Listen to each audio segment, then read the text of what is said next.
Hello students, आज हम exercise 5.3 का क्वेश्चन नंबर 12 सोल्व करेंगे। तो चलिए फिर देखते हैं इसमें क्या कहा गया है। Find the sum of the first 40 positive integers divisible by 6।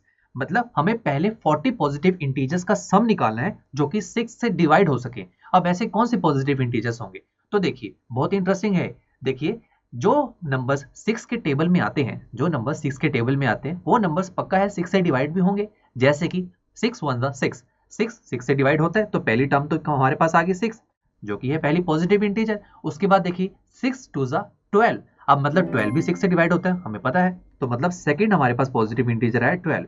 ऐसे 6 3 ज़ा 18, 6 4 ज़ा 24 और ऐसे चलते चलते पहले 40 पॉजिटिव इंटीजर्स का मुझे सम निकालना है। तो देखिए यहाँ पर जो भी हमारे पास टर्म्स आ रही है वो 6 से डिवाइड हो रही है। आप देख रहे हैं ना, 18 भी 6 से डिवाइड होता है, 24 भी 6 से डिवाइड होता है। तो मतलब 6 के टेबल में जो आएगा वो 6 से डिवाइड तो होगा ही ना, राइट ना।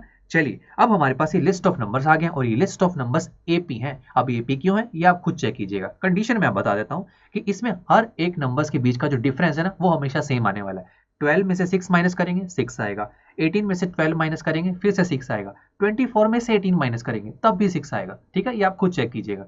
चलिए अगर ये एपी है तो हमारा सबसे पहला काम है कि इस एपी की पहली टर्म लिख लेते हैं जो कि है 6 और इसका कॉमन डिफरेंस जिसमें से कोई भी टर्म आप पिक कर लीजिए।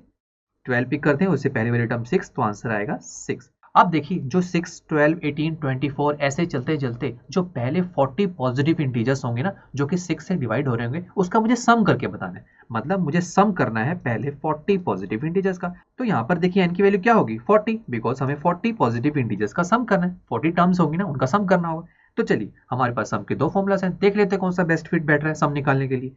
तो देखिए सम हमें निकालना है, क्वेश्चन मार्क लगाते हैं। एन हमें पता है, वेरी गुड, ठीक है। ए की वैल्यू भी पता है हमें, ठीक है। एन की वैल्यू भी हमें पता है 40 और डी की वैल्यू पता है 6। तो बढ़िया, सही बैठ रहा है फॉर्मूला। तो चलिए पहले से लिख लेते हैं और सम निकाल लेते हैं।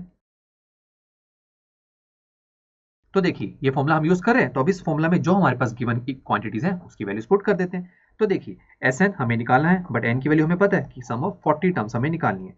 तो ये होगा 40 अपॉन 2, 2 मल्टीप्लाई ए की वैल्यू देखिए 6 प्लस 40 माइनस 1, डी की वैल्यू देखिए 6।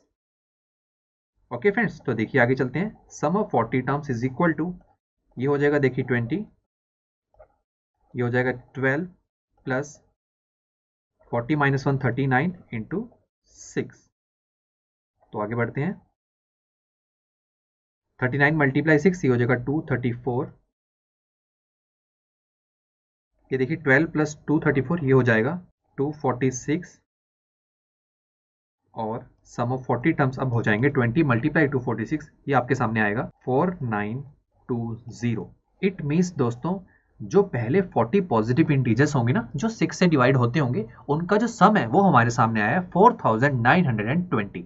ओके, तो देखिए कितना सिंपल और कितना इंटरेस्टिंग था ना। तो चलिए अब नेक्स्ट लेक्चर में क्वेश्चन नंबर 13 सोल्व करेंगे। तो दोस्तों मिलते हैं अब नेक्स्ट लेक्चर में। आई एम श्योर स्टूडेंट्स आपको ये लेक्चर काफी पसंद आया होगा और ऐसे ही मजेदार तरीके से अपने हर एक कॉन्सेप्ट क्लियर करने के लिए डाउनलोड कीजिए पीयू स्टैक ऐप को, जहां पर आपके पास और भी बहुत सारे ऑप्शंस होंगे जैसे कि back exercise solutions, tip videos, sample papers and much more. So what are you waiting for? Download the app now.